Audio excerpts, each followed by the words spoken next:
York, a young Marine mysteriously disappeared from his military base during service, and for years, officials refused to take responsibility, claiming he vanished while off duty and closing the case. But 8 years later, during renovations of the old military housing, workers stumbled upon a shocking discovery inside the very room where the Marine had lived, a hidden clue in the air conditioning unit that would expose the chilling truth about what really happened to him at the camp. At Westfield General Hospital's emergency room, the fluorescent lights buzzed as Sarah Dalton removed her gloves after an exhausting 10-hour shift. 3 cardiac arrests, a motorcycle accident, and countless minor injuries today had tested her limits. At 47, she knew when her body had reached its breaking point. As she stepped into the cool October air at 5 p.m., the sharp New Jersey chill cut through her scrubs. She fumbled for her phone, her white nursing shoes softly tapping the pavement. Several missed calls from the same number flashed on her screen. Detective Luis Moreno. Something had changed. In the 8 years since Evan had disappeared, Detective Moreno had never called her more than once in a short period. Sarah's heart raced as she unlocked her car and called him back. "Detective Moreno," she said, her voice shaky.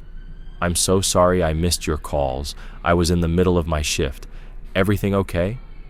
"Mrs. Dalton, no need to apologize," he replied, his voice carrying a serious tone. "I figured you were busy. I need to show you something important. It's related to your son's disappearance. It's not an emergency, but it could be a new lead." Sarah's fingers tightened on the steering wheel. "What is it? What did you find?" "I can't go into details over the phone," he replied. "It's more personal, but we need you to come to the old Marine camp where Evan was stationed, Camp Buckner near Highland Falls." "I know the place," Sarah responded, trying to process the words. "It's a 2-hour drive, and it's getting late. Can I get an escort?" "Officer Vansberg and I can pick you up in 15 minutes, Moreno said. "We'll be there shortly." Her drive home was a blur, her thoughts racing with possibilities. What had they found after all this time? The Marine Corps had brushed off Evan's disappearance as an off-duty incident, doing the bare minimum investigation before abandoning the case. Sarah barely remembered changing out of her scrubs and into jeans and a sweater. She grabbed her purse, made sure her phone charger was in her bag, and waited by the window when the unmarked police car arrived. Detective Moreno, a little older but still the same stocky build, stepped out, and Officer Vansberg remained behind the wheel. "Thank you for coming on such short notice," Moreno said, his tone respectful. "Of course," Sarah replied, settling into the back seat. "You said you found something?" "We'll explain everything when we get there," Moreno answered, exchanging a look with Vansberg in the rearview mirror. The 2-hour drive seemed endless. They made small talk, anything to avoid discussing the heavy matter at hand. As the urban sprawl of New Jersey gave way to the rural beauty of the Hudson Valley, the trees, painted with shades of autumn, began to look like dark silhouettes against the evening sky. When they finally arrived at Camp Buckner, the wind had picked up, adding an eerie atmosphere to the already unsettling scene. The camp, unchanged after all these years, stood like a memory frozen in time. The imposing brick barracks and chain-link fences exuded the stark discipline that made everything feel both permanent and temporary. A young Marine greeted them at the entrance, Corporal Avery James, offering a crisp salute. "Ma'am," he said, "I'll escort you to the barracks."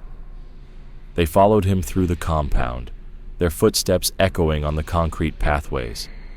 The corporal led them into one of the larger buildings, up a flight of stairs, and down a long corridor that smelled of floor wax and industrial cleaner. It was quiet. Most of the Marines were likely at dinner or involved in evening activities. "This is it," Corporal James said, stopping at a door marked Unit 12B. He unlocked it and stepped aside. This unit belonged to Private Dalton and his team, 4 men to a room, standard arrangement. Sarah stepped inside, her eyes taking in the sparse furnishings. 4 beds, all with military tight corners, greeted her in the dimly lit room. In the room, small lockers, a shared desk, and a window with a view of the air conditioning unit caught Sarah's attention. It was an older model, the type with manual controls and wide vents. Evidence markers had been placed around it, and Sarah's pulse quickened as Corporal James began speaking in a more formal tone. "We're renovating several rooms in this section of the barracks," he explained.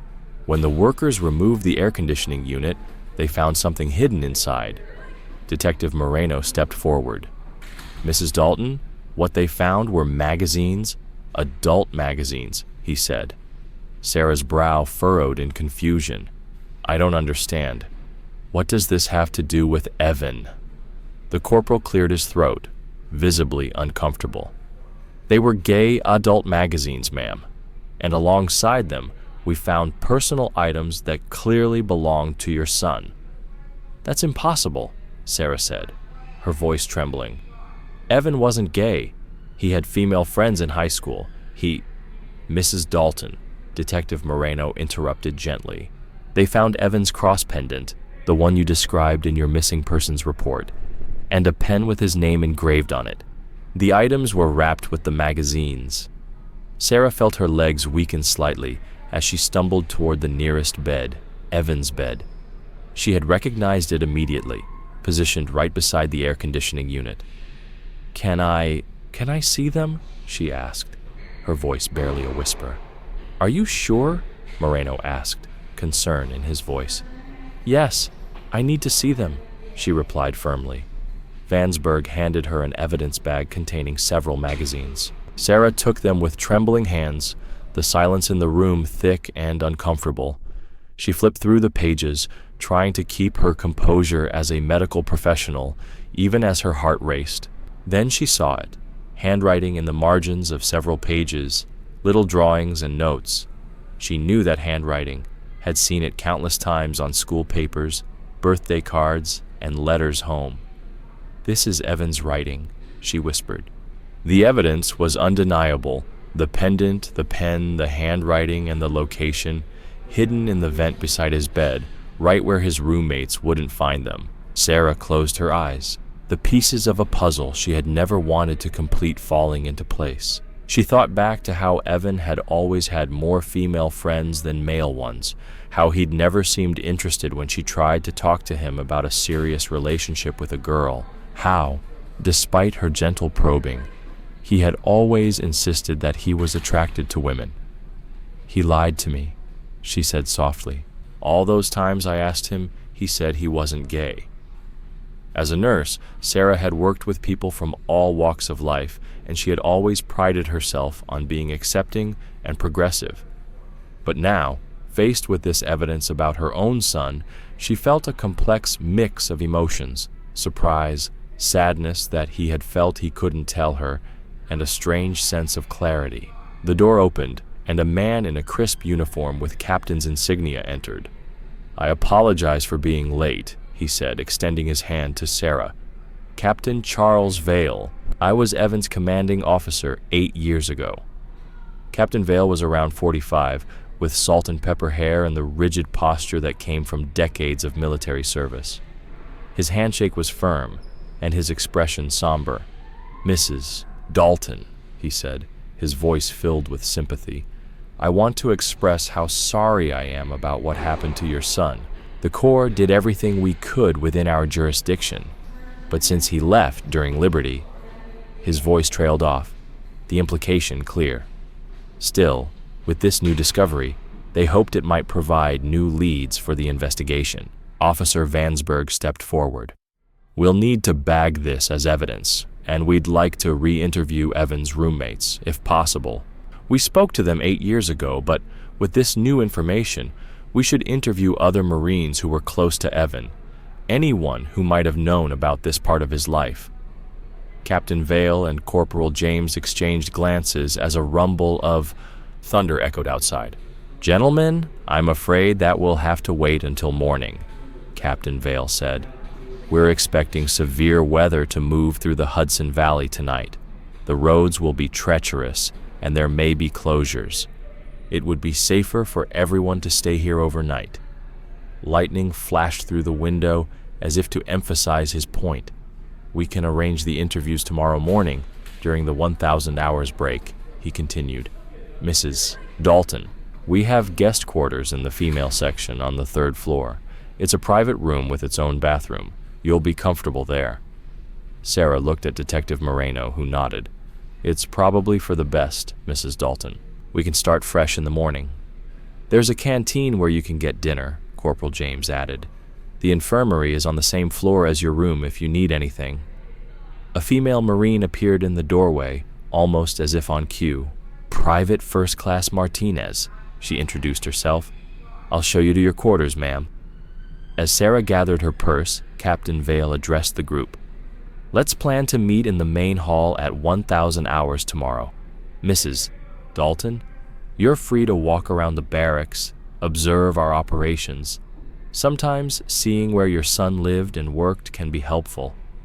Sarah nodded numbly, still trying to process the shocking revelation about Evan.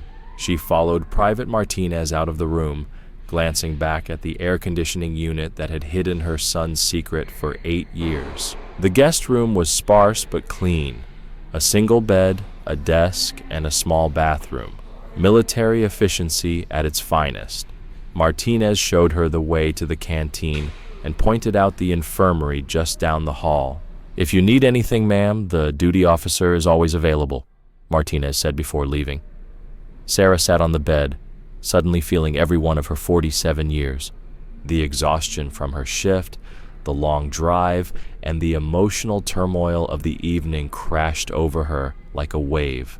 She thought about calling her sister, but quickly realized she didn't know how to explain any of this. How could she say that Evan had been gay, that he'd hidden it from everyone? This revelation, while it explained so much, only deepened the mystery of his disappearance. Outside, the storm had arrived in full force. Rain hammered the windows, and the wind howled through the trees surrounding Camp Buckner. Sarah crawled into the narrow bed, listening to the storm as it raged on. She thought about her son, the boy who had helped her in the garden, volunteered at the hospital during high school, always so gentle and kind. She remembered the day Evan had announced his intention to join the Marines. Had the military discovered his secret? Had someone threatened him? Or had the pressure of hiding who he truly was become too much to bear? Tomorrow, she told herself. Tomorrow, she would get some answers. Despite the storm and the emotional weight of the evening, exhaustion pulled her into a deep, dreamless sleep. Sarah's eyes snapped open at 5:30 a.m. The military precision of the barracks had somehow invaded her subconscious, waking her far earlier than her usual time. For a moment, the sterile white walls and narrow window confused her. This wasn't her bedroom in Westfield. Then, the memories of the night before crashed back, the magazines, Evan's handwriting, the realization that her son had hidden such an important part of himself. She sat up quickly, her nurse's training kicking in. Methodically, she prepared for the day. The small bathroom's harsh fluorescent light highlighted the worry lines that 8 years of not knowing had etched into her face. Sarah splashed cold water on her cheeks, pulled her graying brown hair into a practical ponytail, and dressed in the jeans and sweater she had worn yesterday. The corridors were already alive with activity when she stepped out of her room. Female Marines passed her in small groups, some offering polite nods, others too focused on their conversations to notice the civilian among them. Sarah smiled at them, wondering if any had known Evan. Had any noticed when he stopped showing up for morning formation all those years ago? She descended the concrete stairs, the sound of her civilian shoes soft compared to the rhythmic thud of combat boots. The male housing area on the lower floors was louder and more boisterous. Through open doorways, she caught glimpses of young men in various stages of dress, some making their beds with hospital corners that would have impressed even her strict nursing supervisors, others engaging in the kind of rough teasing that seemed universal among young military men. "Johnson, you call that a properly made rack? My grandmother could bounce a quarter higher than that." "Yeah? Well, your grandmother was a Marine." Laughter echoed down the hallway, and Sarah found herself wondering, had Evan participated in this kind of banter, or had he been on the outside looking in, his gentle nature making him a target rather than a participant? The morning air outside was crisp, the promise of winter in the Hudson Valley. She could see Marines in formation on the parade ground, their breath visible in small puffs as they went through physical training. The synchronized movements, the cadence calls, the sense of purpose, it was impressive and intimidating in equal measure. Standing there, watching these young men push their bodies to the limit, Sarah couldn't help but think about how out of place Evan must have felt. Her son had joined the Marines to prove something, to himself, to her, to a world that expected certain things from young men. But Evan had never been the alpha, masculine type. He had been the boy who rescued injured birds, who volunteered to read to children at the hospital, who had a gentle touch and a caring heart. Had he found friends here? The investigation 8 years ago had suggested he was a loner, but surely someone must have known him better. And now, with the revelation about the magazines, a new question burned in her mind. Had Evan found love here, a secret relationship that he had to hide? The question swirled in her mind as she watched the Marines train. Suddenly, Sarah felt an urgent need to speak with Captain Vale before the formal interviews. It was probably inappropriate. He was surely busy with morning training, but something compelled her to try. She made her way back inside and climbed to the second floor, where she'd noticed the administrative offices the night before. A female sergeant was just entering the administrative block, her name tag reading SGT Donna Lee. "Excuse me, Sergeant Lee," Sarah called out. The woman turned, her expression professionally neutral. "Yes, ma'am?" she asked. "I'm Sarah Dalton," Sarah began. "I'm here about my son." Sarah nodded numbly, still processing the stunning revelation about Evan. She followed Private Martinez out of the room, her mind racing with new questions. The guest room was small but clean, military efficiency at its best. A single bed, a desk, a small bathroom. Martinez showed her the canteen and pointed out the infirmary just down the hall. "If you need anything, ma'am, the duty officer is always available," Martinez said before leaving.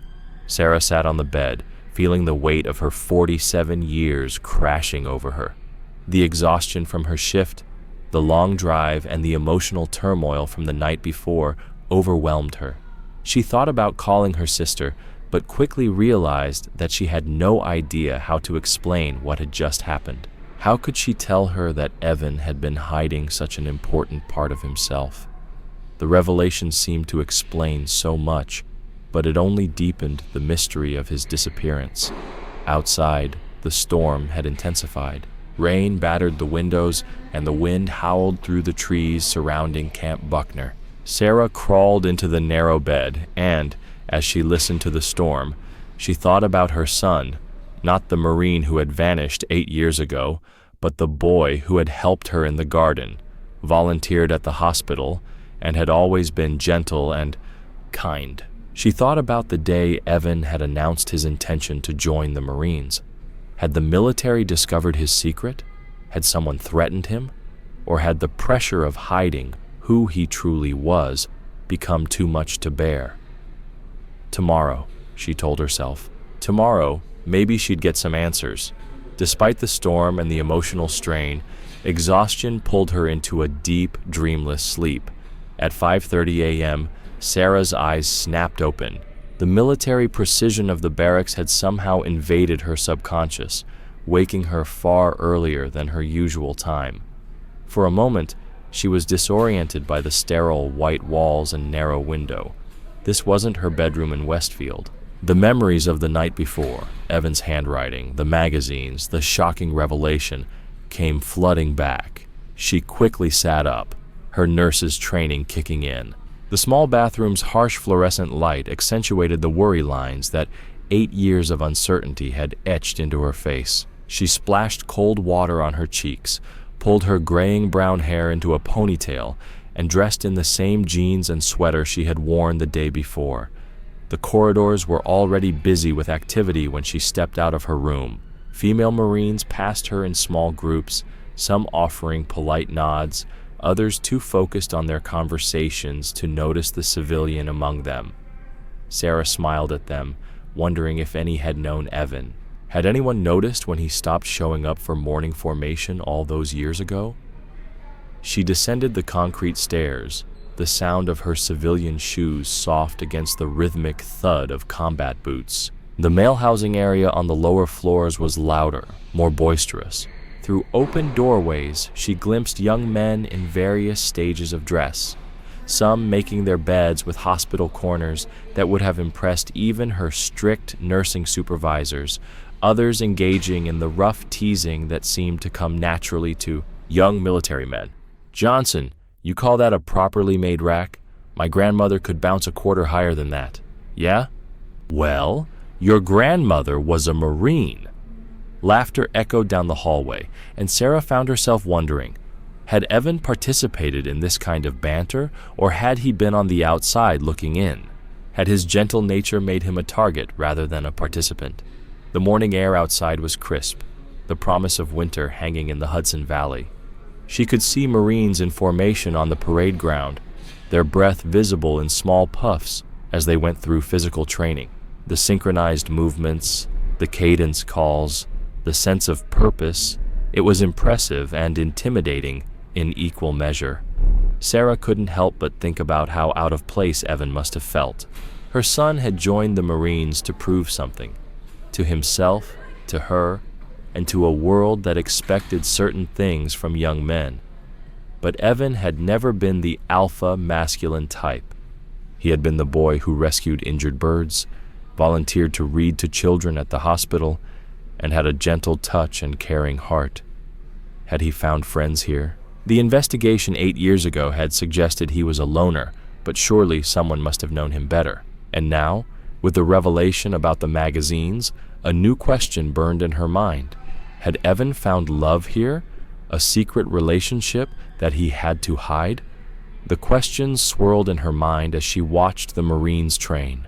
Suddenly, Sarah felt an urgent need to speak with Captain Vale before the formal interviews. It was probably inappropriate. He was surely busy with morning training, but something compelled her to try. She made her way back inside and climbed to the second floor, where she had noticed the administrative offices the night before. A female sergeant was just entering the administrative block, her name tag reading SGT Donna Lee. "Excuse me, Sergeant Lee," Sarah called out. The woman turned, her expression professionally neutral. "Yes, ma'am?" she asked. "I'm Sarah Dalton," Sarah began. "I'm here about my son." Private Ross seemed deeply uncomfortable as Sarah observed him. His eyes darted between the captain and the door, his hands clasped behind his back in a way that looked more like restraint than military bearing. There was something in his expression, fear, anxiety, that vanished before Sarah could fully identify it. Captain Vale seemed to notice Ross's unease as well. "Private Ross, you're dismissed.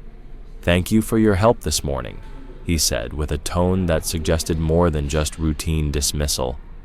"Yes, sir," Ross replied quickly, moving toward the door. He paused briefly, glancing at Sarah for just a moment. Their eyes met, and Sarah saw something there, a plea, a warning. But then he was gone, the door clicking shut behind him. Captain Vale moved behind his desk, gesturing for Sarah to take a seat. "Now then, Mrs. Dalton, what can I do for you this morning? I assume you didn't come here just to check on my plumbing issues." Sarah sat down, trying to collect her thoughts. The encounter with Private Ross had unsettled her, but she pushed it aside. "I wanted to ask you about Evan before the formal interviews. I couldn't sleep much last night, thinking about what we discovered."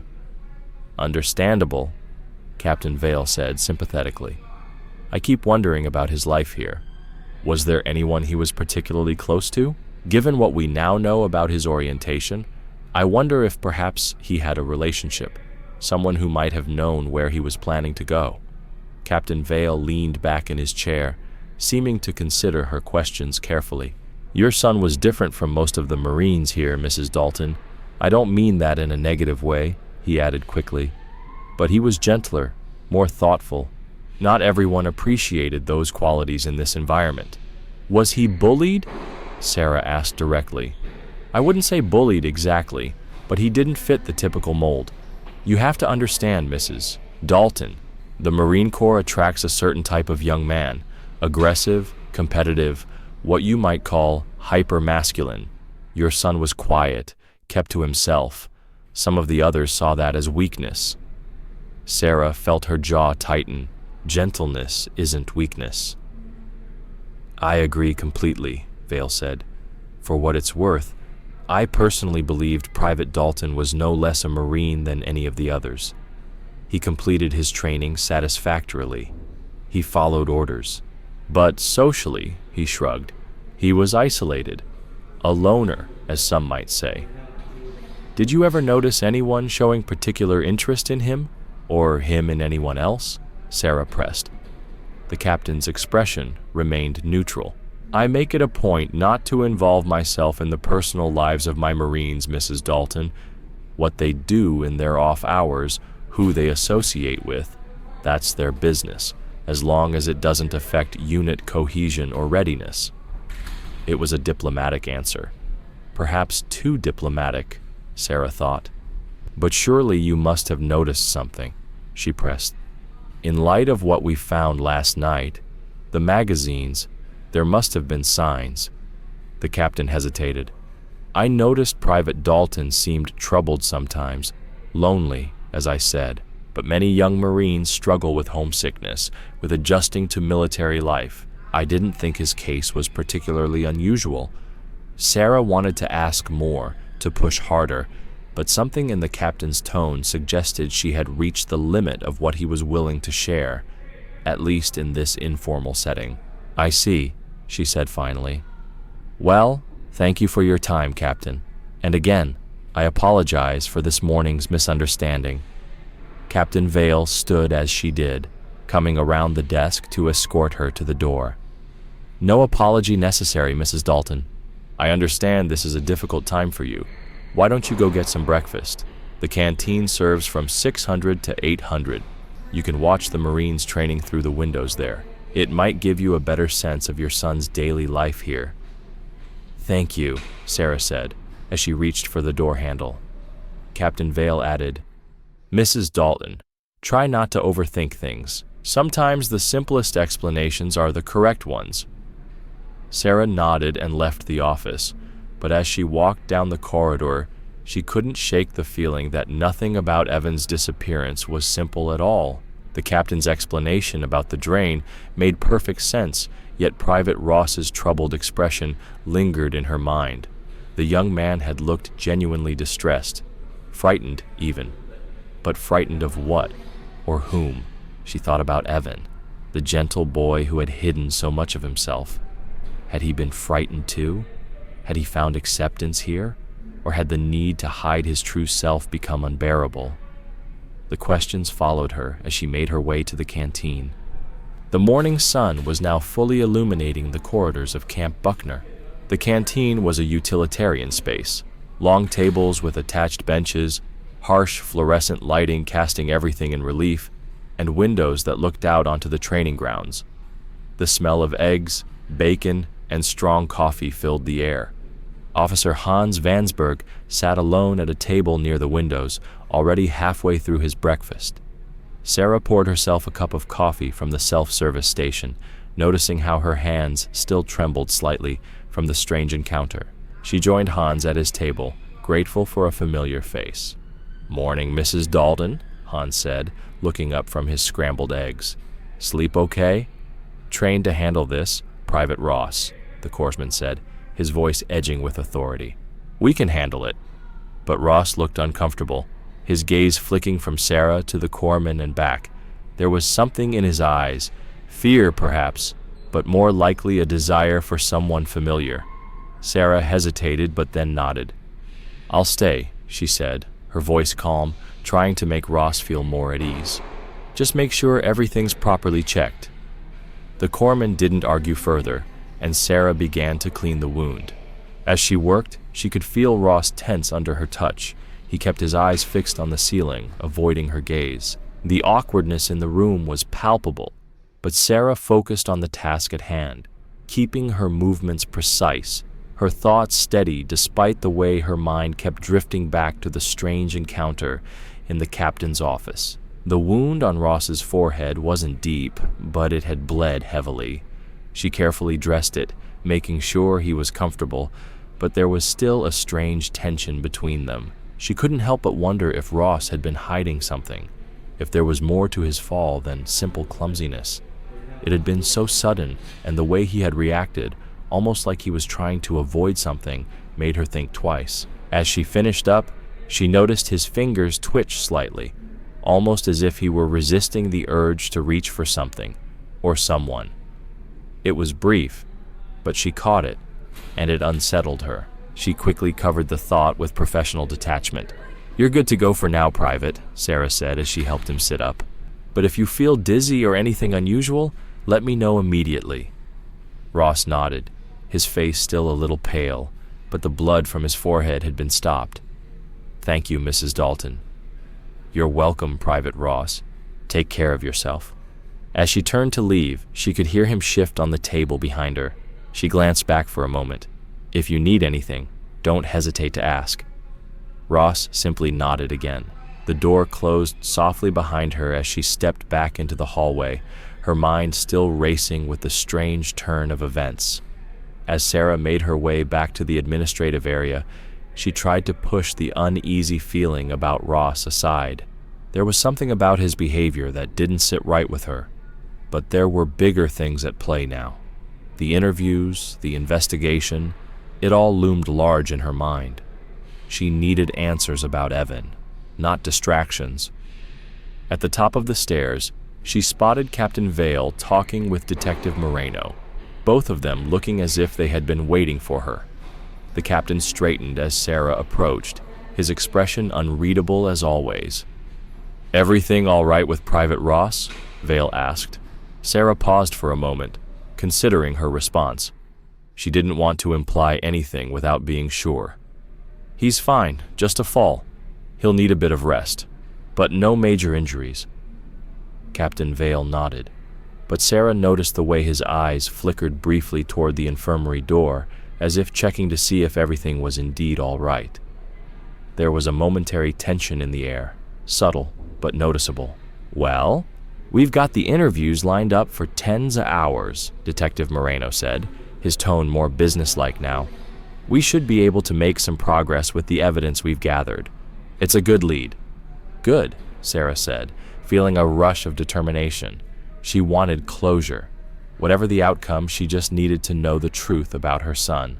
As the group began to move towards the interview room, Sarah felt a weight on her chest.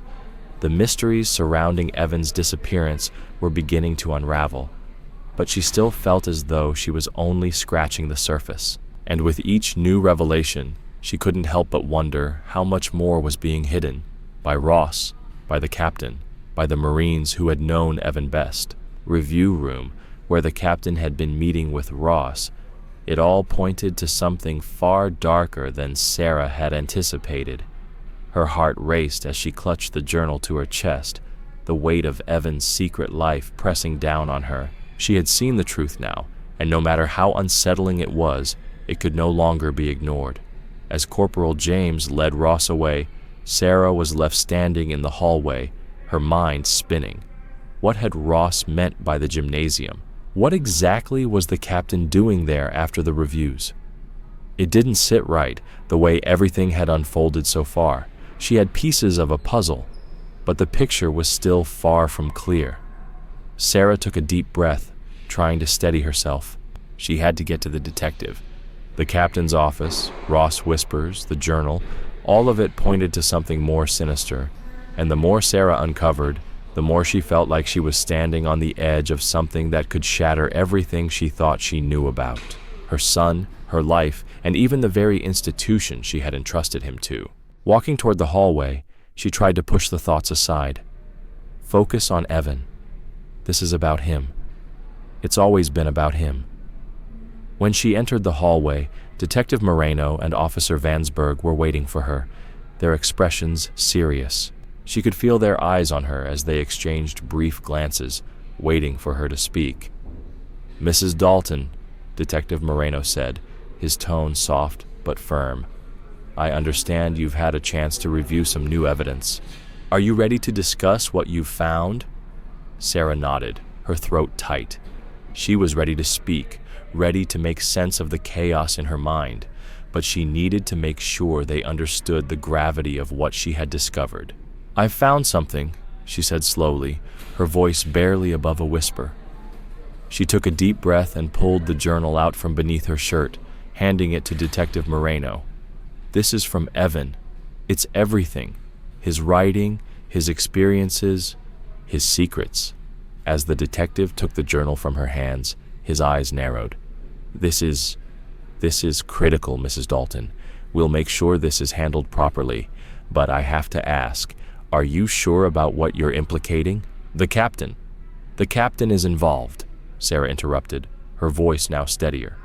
"In ways I'm not sure I fully understand yet, but I need you to look into it. Everything Evan wrote, his isolation, the bullying, the magazines, it's all connected." Moreno nodded, his expression thoughtful. "We'll follow up immediately, but we need you to stay focused, Mrs. Dalton. This is going to get difficult, but you're doing the right thing." Sarah swallowed hard, trying to process the enormity of what she was about to step into. "I'm ready," she said, though her voice shook. "Whatever it takes to find the truth." Officer Vansberg stepped forward. "We'll need to coordinate with base security. We'll get access to the old gymnasium, check the captain's activities, and go over the disciplinary records." "And Ross?" Sarah asked, her mind flashing to the young Marine who had risked everything to share what he knew.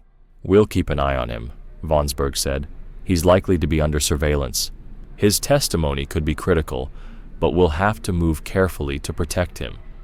Sarah felt a small flicker of hope, but it was quickly followed by a gnawing sense of fear. She had uncovered the first layer of a very dark secret, but the deeper she dug, the more dangerous this was becoming. "Thank you," she said quietly, her hand shaking as she gripped her purse. "I'll be waiting for any updates." As she left the barracks and stepped into the cool morning air, her mind whirled.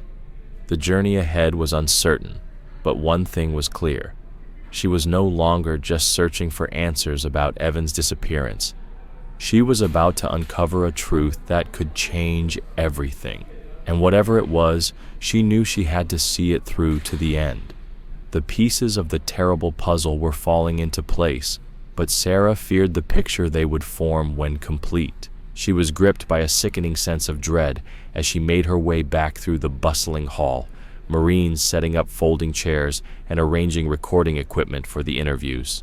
Detective Moreno and Officer Vansberg stood near the windows, deep in conversation, and Sarah approached them carefully, her hand pressed against her side where Evan's journal lay hidden beneath her shirt. "Detective, officer, I need to speak with you privately," she said, her voice low but urgent. Moreno looked up immediately, noting her urgency. "Of course," he said, glancing around the busy room. "Let's step into the corner here." They moved to a quiet alcove, partially hidden by a bulletin board covered in Marine Corps notices and regulations. Sarah checked to make sure no one was watching before she partially extracted the journal from beneath her shirt. "I need you to read this," she whispered, her voice tight with emotion. "But not here, not where anyone can see. It's Evan's journal." Moreno's expression sharpened. "Where did you get this?" "Please just take it," Sarah urged. "Read it somewhere safe. It explains things about the captain, about what might have happened to Evan." "Mrs. Dalton," Moreno's voice was stern now, "if you know something, you need to tell us. We don't have time to waste." Sarah glanced around nervously, her anxiety mounting. "We're outnumbered. Please, just read it before the interviews. Trust me." Vansberg leaned in. Could this potentially lead to an escalated situation? "Yes," Sarah said, her voice steady despite the flood of emotions coursing through her. It could lead to everything.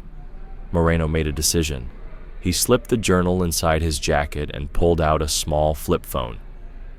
"Keep this," he said, his voice low. "It's already programmed with our numbers. If anything happens, if you feel threatened in any way, call immediately. We'll handle it." "We'll read this now," Vansberg added, his voice firm. "You should go back to your quarters. Lock the door." "I will," Sarah lied, already knowing she couldn't simply hide and wait. She turned and walked back through the barracks, her mind racing.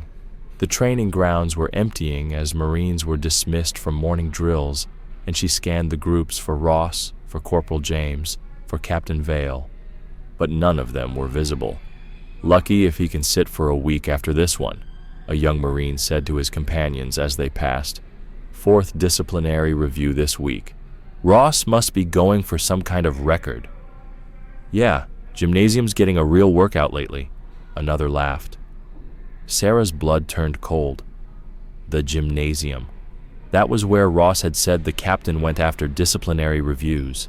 She spotted it then, a separate building across the training ground, older than the main barracks, its brick facade weathered and worn.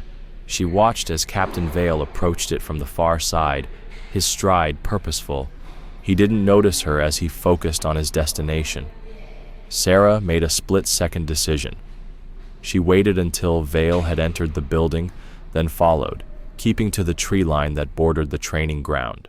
The October morning had grown warmer, but Sarah shivered as she approached the gymnasium. The building had high windows, most of them painted over from the inside for privacy, but there was one partially cracked that offered a view. Sarah crept closer, using an overgrown hedge for cover, and peered inside. What she saw made her stomach lurch. Ross was there in the center of what looked like an old basketball court, his shirt off. Even from this distance, Sarah could see bruises, some fresh, others fading to yellow and green. Corporal James was there too, and as Sarah watched in horror, he drove his fist into Ross's stomach. The young Marine doubled over, and Captain Vale stepped forward. Sarah couldn't hear what he was saying, but his posture was relaxed, almost casual, as if this brutality was routine. Ross tried to straighten up, but James hit him again, this time across the face. Blood sprayed from Ross's nose. Sarah's hand shook as she reached for the phone Moreno had given her, but before she could dial, she saw Vale gesture toward a door at the back of the gymnasium, a door that seemed to lead downward, underground. They were taking Ross somewhere else. She dialed Moreno's number with trembling fingers. "Mrs. Dalton," he answered on the first ring. "I'm at the gymnasium," she whispered. "They're beating Ross, the captain and Corporal James. They're taking him underground. There's some kind of door." "We've read the journal," Moreno's voice was tight. "We've already called for backup, FBI and state police. How many people did you see?" "3, including Ross, but I don't know if there are others. Stay where you are. Do not approach. Backup is en route, but it'll take time, given our location. Hans and I are coming now. Detective, do not go inside. Mrs. Dalton, that's an order." Sarah ended the call and waited. Every second felt like an hour. The gymnasium was silent now, no sign of movement through the windows. Where had they taken Ross? What was down there? Moreno and Vansberg arrived within minutes, weapons drawn. "I told you to wait somewhere safe," Moreno said, his voice edged with concern. "I'm staying here," Sarah said firmly. The two officers exchanged glances before Moreno nodded. "Stay outside. If you hear anything that sounds like we're in trouble, run. Get to the main building and raise the alarm." They entered the gymnasium, moving with practiced caution. Sarah pressed herself against the building's wall, straining to hear anything from inside. The minutes stretched on, the silence around her becoming unbearable. The minutes passed in intense silence, then shouts, a crash, the sound of struggle. Sarah's heart pounded as a group of 4 Marines appeared from around the corner, likely drawn by the noise. "Ma'am, what's going on?" one of them asked. Sarah hesitated. Could she trust them? But then another crash sounded from inside, and the Marines' training kicked in. "Something's wrong," the lead Marine said. "Johnson, Smith, check it out." They entered the gymnasium before Sarah could stop them. She heard one of them call out, "What the hell? There's a door here. It goes underground." Unable to stand the uncertainty any longer, Sarah followed them inside. The gymnasium was empty, but the door at the back stood open, revealing stairs descending into darkness. The Marines were already heading down, and Sarah followed, her heart racing. The stairs led to a heavy metal door, military grade, probably dating back decades. It was ajar, a police baton wedged in to keep it from closing automatically. Smart thinking by Moreno or Vansberg, she realized. Beyond the door was a concrete tunnel. The air was stale and cold. Old conduits and pipes ran along the ceiling. This part of the camp's original infrastructure, maybe an old bomb shelter from the Cold War era, Sarah thought. "Ma'am, you shouldn't be here," one of the Marines said, but it was too late to turn back. They reached another door at the tunnel's end. It was open, and the sounds of struggle were clearer now. Sarah and the Marines burst through, and the scene that greeted them was both horrifying and surreal. It was an underground chamber, concrete walls lined with cells, actual prison cells with bars. Moreno had Captain Vale pressed against one wall, handcuffing him. Vansberg was doing the same with Corporal James. Both military men had clearly tried to fight but had been overwhelmed. But it was the cells that drew Sarah's attention. In one, Ross sat slumped against the bars, blood still flowing from his nose, his hand gripping the bars of his cell. "Oh my God," Sarah breathed. Evan. The figure in the second cell was barely recognizable as her son, gaunt, bearded, dressed in filthy clothes. He sat on the floor with his knees drawn up to his chest. He looked up at the commotion with hollow eyes that showed no recognition, no hope. "Get them out!" one of the Marines shouted. "We need to get them out!" "The keys!" Vansberg called out, struggling with James. "Check their pockets." Two Marines ran back up the tunnel. "We'll get tools," one called. "Mrs. Dalton," Vansberg said firmly, "you need to leave now. Follow those Marines." For once, Sarah obeyed. The sight of Evan, alive but broken, was too much. She stumbled back through the tunnel with the two Marines, emerging into daylight that seemed impossibly bright. Word spread quickly. Marines poured out of the barracks, some running to help, others standing in shocked groups. Sarah noticed movement near the camp's main gate, a group of men in Marine clothes trying to leave in a hurry. "Sergeant Lee," Sarah called out. Sergeant Lee took one look at the fleeing men and barked orders. "Security! Lock down the gate! No one leaves!" Marines moved with trained efficiency, blocking the exit. The fleeing men, Sarah counted 6 of them, were quickly detained. In the distance, sirens wailed, multiple sirens. The cavalry was arriving. Sarah stood in the middle of it all, numb with shock. Evan was alive. After 8 years, her son was alive, but in what condition? What had they done to him down there? Police cars and FBI vehicles flooded into the camp. Sarah met them at the gymnasium, leading them to the underground chamber. By the time they arrived, a group of Marines had returned with bolt cutters and crowbars. The cells were open, and Moreno and Vansberg emerged first, escorting Vale and James in handcuffs. Both men's faces were carefully blank, giving nothing away. Then came the Marines, supporting Ross between them. He could walk, but barely. And finally, Evan. 2 Marines practically carried him, his legs too weak to support his own weight. In the daylight, he looked even worse. Skin pale as paper, hair matted and long, eyes that didn't seem to focus on anything. But he was alive. Sarah's legs gave out. She sank to her knees on the concrete, 8 years of not knowing crashing over her in a wave. He's alive.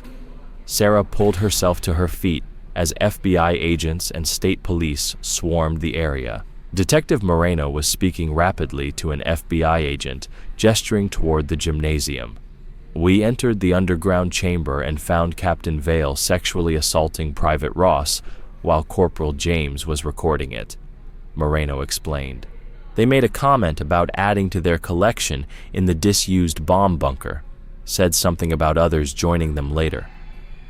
The FBI agent's face darkened. The men trying to flee are already in custody. A state trooper confirmed 6 individuals. They'll be taken to the station for questioning. Let's hear what they have to say. Bet they're hiding something. Sarah watched as Captain Vale and Corporal James were formally arrested. Their rights were read in clear, measured tones. Vale's expression remained unnervingly calm, while James looked like a cornered animal. Both were loaded into separate police vehicles.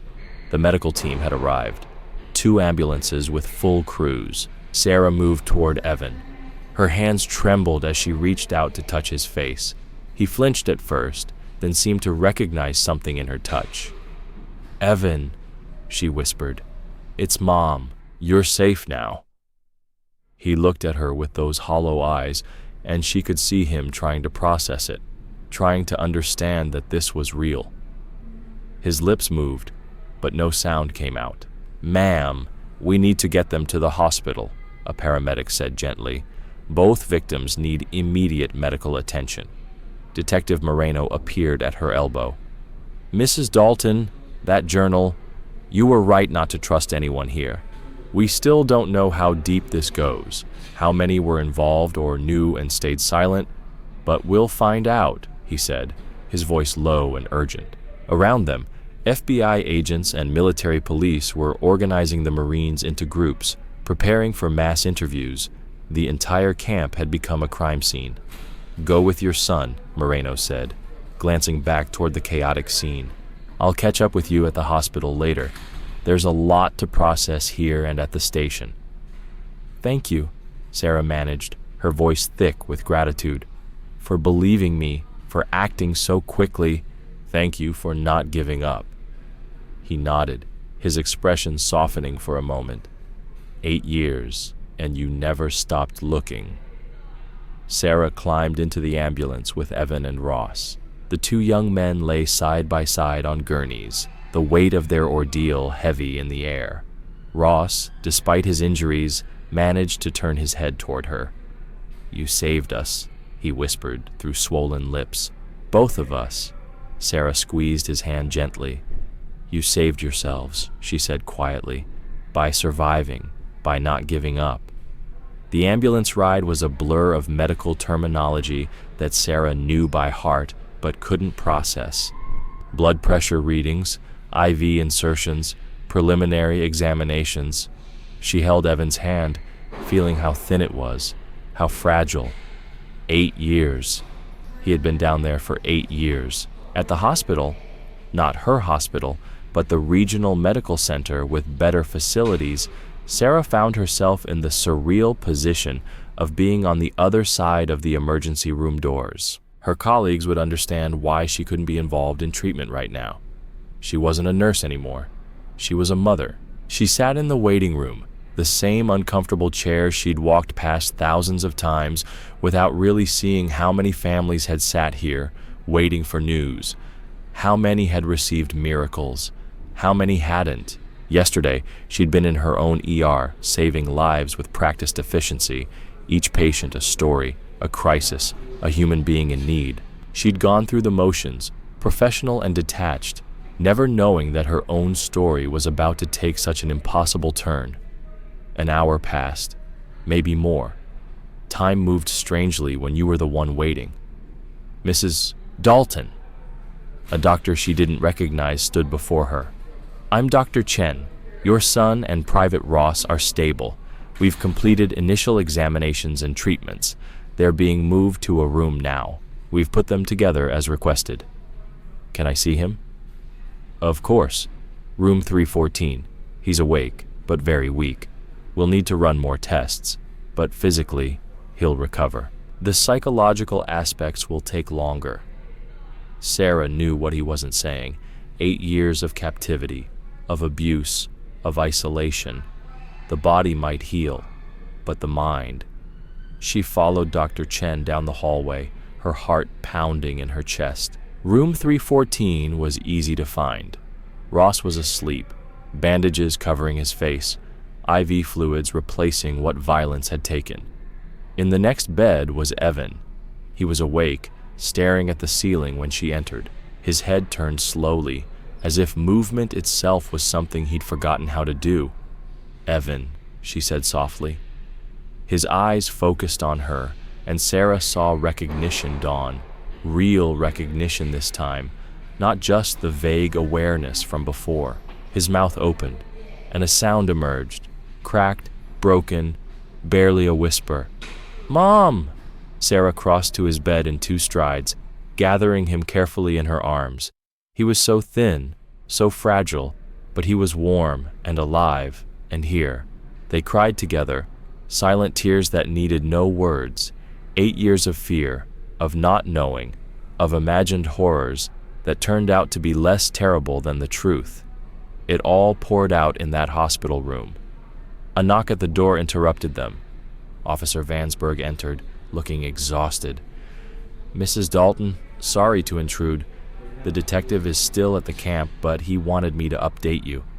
Sarah reluctantly released Evan, though she kept hold of his hand. "What have you learned?" Vansberg glanced at Evan, then back at Sarah. "May I speak freely?" Sarah looked at her son, who gave the slightest nod. "The captain and corporal aren't talking, but some of the other 6 taken into custody are, along with a few we interviewed at the camp, Marines who knew something was wrong but were too afraid to speak up.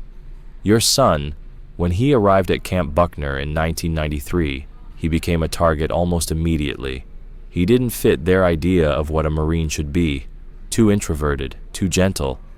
Sarah felt Evan's hand tighten in hers. When they found him writing a letter to a female Marine, Amy Chen, they accused him of being in denial about his sexuality. The bullying escalated. He was called to the captain's office repeatedly for disciplinary reviews. That's when the captain gave him those magazines, apparently to help him accept himself. "But he wasn't gay," Sarah said softly.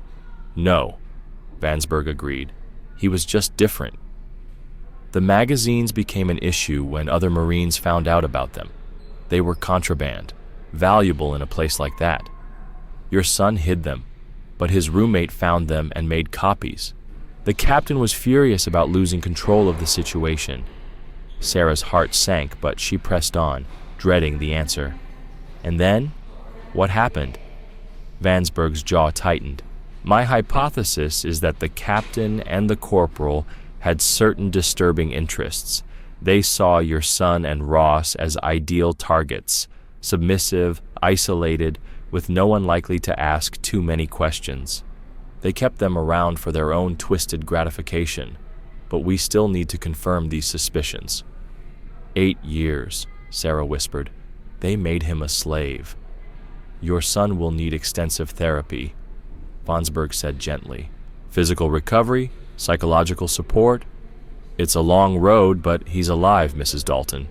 Against all odds, he survived.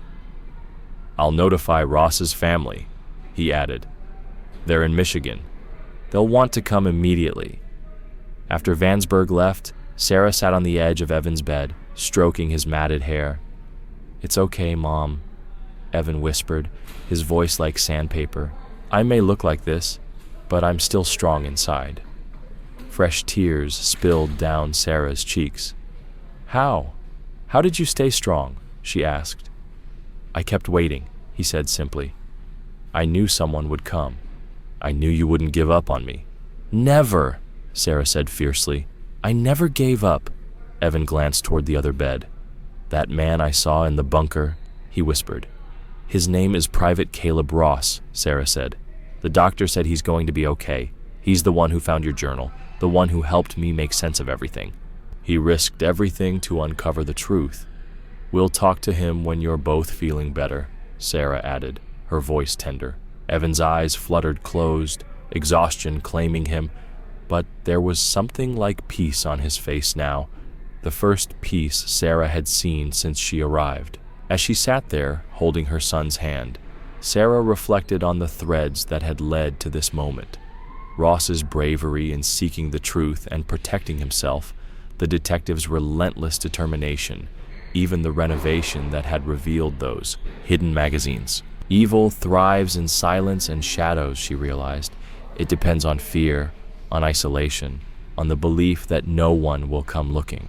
But love, a mother's love, a friend's courage, a community's eventual stand against wrongdoing, that was stronger than any darkness. The room was quiet except for the soft beeping of monitors and the breathing of two young men who'd survived the unthinkable.